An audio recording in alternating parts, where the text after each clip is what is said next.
उन यादों का क्या जिनसे सुनहरे सपने जुड़े थे।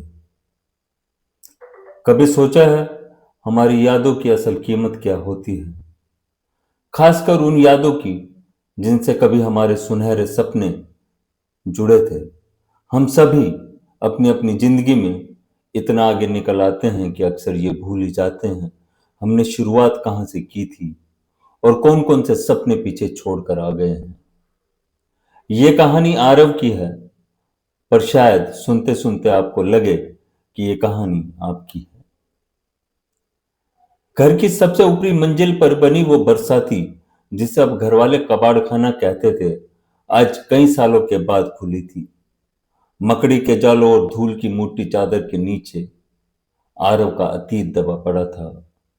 बक्सों को इधर उधर खिसकाते हुए अचानक उसकी नजर एक पुरानी चमड़े की जिल्द वाली डायरी पर पड़ी।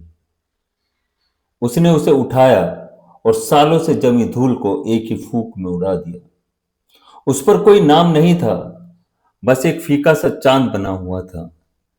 एक गहरी सांस लेकर आरव ने उस भूली बिसरी किताब का पहला पन्ना खोला।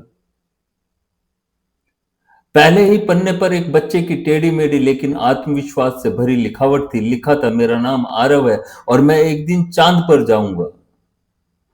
शाही थोड़ी फैल गई थी, लेकिन शब्द आज भी ऐसे ही चमक रहे थे, मानो वक्त का पहिया घूमकर वहीं आकर रुक गया हो। उसे एक लाइन ने आरव को खींचकर अतीत में पहुंचा दिया। उसे याद आया वो छोटा सा बच्चा जो रातों को अपने नन्हे से टेलीस्कोप से आसमान को घूरता रहता था। गत्ते के डिब्बों से बना वो स्पेसशिप जिसमें बैठकर वो पूरी आकाश गंगा की सैर कर आता था। वो दीवारें जो तारों और ग्रहों की चार्ट से पटी रहती थी। वो सपने जिनकी कोई हद नहीं थी। उसकी आवाज में एक हल्की सी उदासी घुल गई। बचपन में लगता था कि ये पीपल की शाखें आसमान को छू रही हैं, पर अब देखो कितनी नीचे रह गई हैं। कहां चला गया वो लड़का जिसके लिए आसमान बस एक खेल का मैदान था। आज वही आरव ऊंची इमारतों की खिड़कियों से आसमान का एक छोटा सा टुकड़ा देखकर ही खुश हो जाता है। वो बड़े बड़े सपने अब ऑफिस की फाइल और प्रेजेंटेशंस के बोझ तले कहीं दबकर रह गए हैं।